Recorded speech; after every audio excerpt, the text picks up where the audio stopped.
परम शांति बाबूजी आपका स्वागत है। और आज हम एक और गूगल का क्वेश्चन लेके आए हैं जो सबसे ज़्यादा सर्च होता है कि व्हाट इज सीन, माने पाप क्या है, पाप की व्याख्या क्या है आपके हिसाब से, आप बताइए। देखो, पाप माना किसी आत्मा को, मनुष्य आत्मा को दुख देना या किसी प्राणी मात्र को भी दुख देना, ऐसा कर्म करना कि किसी प्राणी मात्र को भी दुख देना, उसको पाप कहते हैं। कि जैसे किसी को दुख देकर या झूठ बोलकर उसको चीट करके पैसा लेना, पैसा कमाई करना, या जब जरूरत की हेल्प हो और आप हेल्प कर सकते हो किसी मनुष्य आत्माओं को, तो भी कभी हेल्प ना कर सको, वो भी एक पाप है। ठीक है, समझ में आए? तो पाप की डेफिनेशन, अगर बेहद की बहुत बड़ी पाप की डेफिनेशन तो सब जानते हैं कि दूसरों को दुख देकर, जो दुख देना माना एक पाप है, क्योंकि नेगेटिव रिकॉर्ड हो जाता है आत्मा के अंदर। ठीक है, आत्मा के अंदर जो कारण शरीर है ना, कारण शरीर में ये कोई भी कर्म रिकॉर्ड हो जाता है। मनुष्य का कोई भी कर्मों का कारण शरीर में रिकॉर्ड हो जाना, तो नेगेटिव जो अप्रोच होता है, सामने वाले का नेगेटिव संकल्प चले, सामने चले मनुष्य वाली आत्मा हो चाहे जीवात्मा हो, वो भी नेगेटिव तुम्हारे से दुख देते हो तो वो भी नेगेटिव, हल्की सी सोच होती है उसमें, होती तो है। जैसे आप एक वृक्ष को काटते भी हो, हाँ, तो भी वो वृक्ष में भी तो चैतन्य शक्ति है ना, हम तो उसको आत्मा कहेंगे। क्योंकि भगवान कृष्ण ने वो दो वृक्ष को आंखली टच करा के नहीं, उसको गांधर्व, दो वृक्ष गांधर्व बन गए थे। हाँ, गांधर्व बन गए थे, तो गांधर्वों को मुक्ति दिलाई, वृक्ष बन गए थे गांधर्व। तो गांधर्व तो दूसरे लोक में लेते हैं, मनुष्य भी हाई क्वालिटी है वो तो गांधर्व। तो किसी के श्राप मत जाते थे तो वृक्ष बन जाते थे। तो कोई जो ज्यादा, मैं बताऊं कि आजकल जो ज्यादा नेगेटिव होते हैं, जो ज्यादा पॉल्यूशन फैलाते हैं, तो ये मरने के बाद वृक्ष बनेंगे ताकि उसको पॉल्यूशन ठीक करना पड़े। कर्मों का थियरी ऑफ कर्म तो यही कहता है। बाबूजी आपने एक वीडियो में ये भी कहा था कि कोई मनुष्य ज्यादा पेड़ काट काट करता है तो उसको फिर पेड़ बनना पड़ता है। क्योंकि पेड़ काटना तो वैसे तो देखा जाए तो ठीक नहीं है। पेड़ भी एक आत्माएं हैं, तो जैसे एक तुम मनुष्य काट डालते हो, ऐसी तरह एक पेड़ आत्मा को काटना एक पाप होता है। मगर क्या करो, अब कीड़े मकोड़ों को भी तुम मार देते हो, क्योंकि क्या करो, तुम्हारे घर में कीड़े मकोड़े तो मारना ही पड़ेगा। वो तो बाबूजी देखो ना, दुखदाई भी तो जानवर है ना, ये मच्छर है तो मच्छरों को तो मारना ही पड़ेगा, नहीं तो वो तुम्हें मार हाँ, तो मगर कहने का मतलब है ब्रॉड सेंस में, एक बात बताऊं, ब्रॉड सेंस में जो आत्माएं, जहां नेगेटिव आत्माएं, उनका तो विनाश करना चाहिए, वो तो गीता में भी कहा हुआ है। ठीक है, जो असुर है, असुरों को हड़ने में कोई पाप नहीं है। हड़ना माना मौत के घाट उतार देना, वो कोई पाप नहीं है, ऐसा गीता में भगवान कृष्ण ने कहा है। मुझे ये भी कहा है कि कर्तव्य पालन करते समय अगर तुम्हें किसी की मृत्यु भी करनी पड़े तो वो पाप नहीं होगा। जैसे बॉर्डर पे सैनिक मारते हैं हाँ, मगर जैसे कोई, वो तो उसका धर्म है ना। हाँ, अपने देश की रक्षा करना उसका धर्म है, तो वहां हजारों को मार दे, कोई बात नहीं। अपने धर्म का पालन करने के लिए, जैसे जिसने जापान में बॉम्ब गिराया, तो वैसे तो ये मेरे हिसाब से तो एक पाप ही है।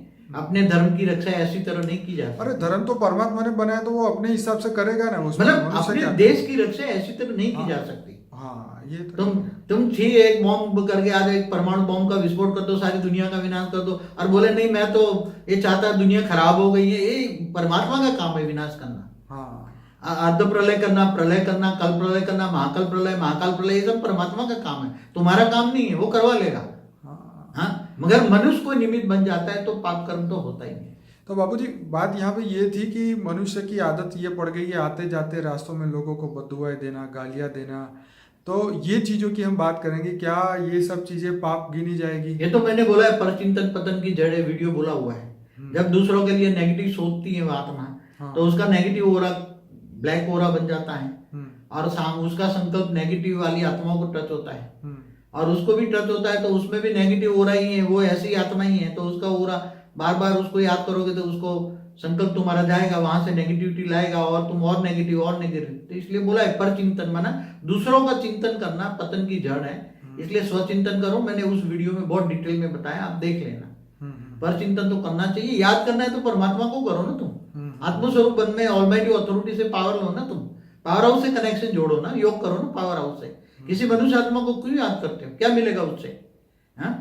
तो पाप की डेफिनेशन बहुत बड़ी, बहुत अलग अलग है। आज भी जैसे एक बात बताऊं, कई देश एक दूसरों पर अत्याचार करते हैं, देश दूसरे देश पर अत्याचार करते हैं, और उसी टाइम पर सारे देश का नेगेटिव वाइब्रेशन बनता है और फिर युद्ध होता है। तो ये युद्ध टालने के लिए कोशिश करना, दो युद्धों के जो बड़े बड़े राजा होते हैं उनका भी एक मतलब हमारे अगर जिम्मेदारी है, अगर वो नहीं करते। हाँ, हिस्ट्री खोल के देखें तो राजाओं ने इतने युद्ध किए हैं लाखों अपनी सत्ता बढ़ाने के लिए। तो उन लोगों ने जो युद्ध करवाए, लाखों लोगों को कत्लेआम करवाया अपनी सत्ता को बढ़ाने के लिए, तो ये भी तो बहुत बड़ा पाप होगा ना। तो एक जन्म में राजा जो वाले जो ऐसे राजा, अच्छे राजा भी हुए, बुरे राजा भी हुए। तो जो ऐसे राजा होते हैं वो दूसरे जन्म में राजा से रंक बन जाते हैं और भिखारी बन जाते हैं और ऐसे भिख बन जाते हैं। जितने लोगों को गोलियां तलवारें चलाई है तो उनके गांव पर सूक्ष्म शरीर में छेद हो जाते हैं उसका, और स्थूल शरीर भी ऐसा ही लूला लंगड़ा ही मिलता है उसका अगले जन्मों में। कर्म तो किसी को नहीं छोड़ता, क्योंकि कर्म करोगे, नेगेटिव संकल्प करोगे कि उस राजा ने, उसकी जो प्रजा होती है जिस राज्य पर, तो राजा छीन लेता है राजा ही, तो प्रजा के संकल्प तो चलते हैं ना। अल्टीमेट जो प्रजा है, जो जिस राजा ने पढ़ा लिया, तो संकल्प तो चलते हैं ना अल्टीमेट इन राजाओं के। तो वो थियरी ऑफ कर्म तो किसी को नहीं छोड़ेगा ना। तो पाप कर्म तो है ना, दूसरों के राज पर आक्रमण करना, ये है पाप कर्म है।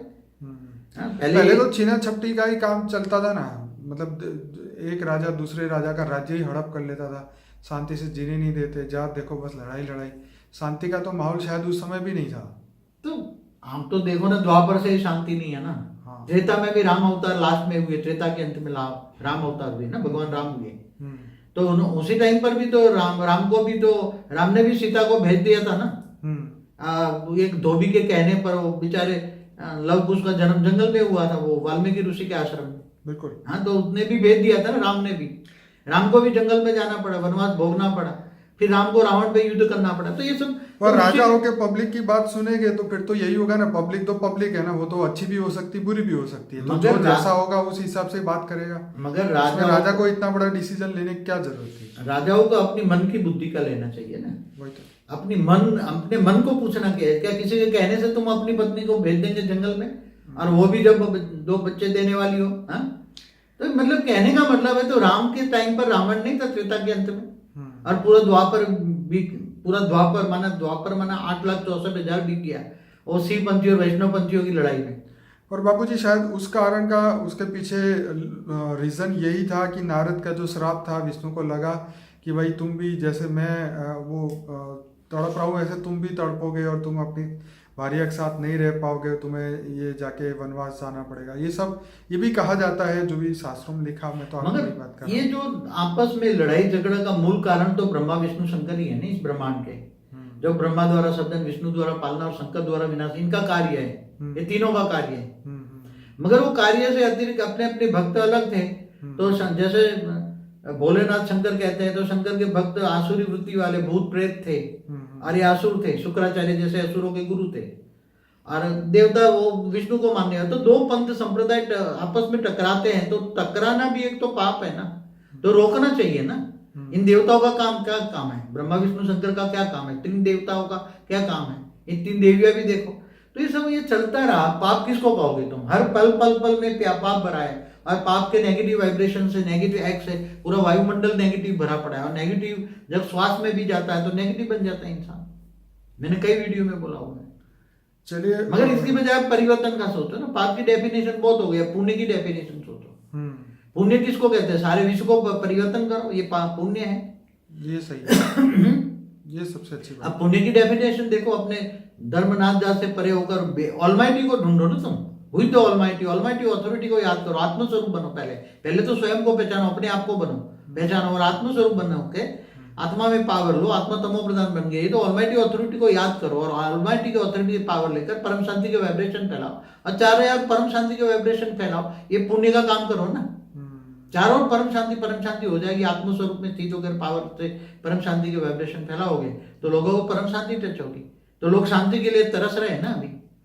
तो परम शांति सोचो को बोलोगे तो परम शांति मिल जाएगी। महामंत्र हमने दिया हुआ है। तो धरती पर पुण्य का काम करो ना अभी। कितने पाप होगा तो आत्मस्वरूप में पावर आएगी। पावर हाउस से कनेक्शन होगा तो पावर हाउस है ऑलमाइटी अथॉरिटी। आत्मा में चाहिए परम प्रकाश, आत्मा को चाहिए परम प्रकाश, तो परम प्रकाश ऑलमाइटी अथॉरिटी के पास है। हाई कला का परम प्रकाश। तो उसे कनेक्शन जोड़ो, कनेक्शन माना योग, इसको याद करो, ज्ञान मार्ग में चलो और ज्ञान से आत्मस्वरूप बनकर परमात्मा को याद करते पावर लो और विक्रम विनाश करो और परम शांति के वाइब्रेशन बनाओ, पुण्य का काम होगा, विश्व परिवर्तन करो। मतलब ज्ञान दान महादान जैसे आप ज्ञान दान महादान सबसे बड़ा है ज्ञान दान। और यहाँ तो बेहद का परम महाज्ञान, बेहद का परम महाज्ञान दो और दूसरों को आत्मस्वरूप की अनुभूति का ज्ञान दो और विश्व परिवर्तन के कार्य में केवल अपना संकल्प दो, परम शांति के वाइब्रेशन फैलाओ तो आपको परम शांति मिलेगी, घर परम शांति से भर जाएगा और सबको परम शांति मिलेगी। ये पुण्य का काम करो सबसे बड़ा, यही सबसे बड़ा बेहद का पुण्य का काम है। पुण्य भी अलग अलग कैटेगरी का है ना, जैसे हद के पुण्य का काम करोगे किसी को खिलाना पिलाना, तो ये बेहद का पुण्य का काम है, बेहद का पूरे मल्टीवर्स को बदलने का काम है। ये बहुत बढ़िया बात कही। हमारे एक वीडियो है ना, उसमें परम शांति के वाइब्रेशन फैलाओ तो पूरा मल्टीवर्स तक जाएंगे, जो बेहद की आत्मा होगी। उनकी विधि भी बताइए, योग की विधि भी बताइए। जैसे अभी धरती लोक पे अभी बहुत सारे लोग जो हैं वो अच्छे काम भी करते हैं, गरीबों को खिलाते हैं, उनको पैसे भी देते हैं, ऐसे लोगों की कमी नहीं, पर बहुत अच्छे लोग हैं, लेकिन उनको शायद ये ज्ञान नहीं होता, उनको ये नहीं पता कि अब करना क्या है जीवन में आगे। इसके पर भी वीडियो बोला है कि जो हद के कर्म करो तो हद का फल मिलेगा और बेहद के कर्म करो तो बेहद का फल मिलेगा। चलिए बापूजी, बहुत बढ़िया आपने समझाया। और सभी लोगों को फिर से एक बार कि इस वीडियो के एंड में अनस्पोकन ट्रूथ का जो प्लेलिस्ट आएगा वहाँ से शुरुआत करिए, वहाँ से ही आपको जो है हमारे 150 वीडियो की प्लेलिस्ट मिलेगी। इसके बाद for the beginners, interview with Bapuji, और हमारे ऐप का भी लिंक हमारे डिस्क्रिप्शन बॉक्स में दिया है। डिस्क्रिप्शन बॉक्स में और 20 प्लेलिस्ट भी दिए हुए हैं, हमारे कॉन्टैक्ट नंबर भी दिए हुए हैं, जो लोग जुड़ना चाहते हैं उनके लिए हेल्प हो जाएगी। और चैनल को सब्सक्राइब जरूर करिए, लोगों को भी करवाइए, सब्सक्राइब कराइए इस चैनल को, और इस वीडियो के लिंक को व्हाट्सएप के माध्यम से अपने दोस्तों रिलेटिव को सबको भेजिए, ताकि हमारी भी मदद हो और ज्ञान दुनिया तक पहुँचे। बापूजी आपका बहुत धन्यवाद। परम शांति। परम शांति।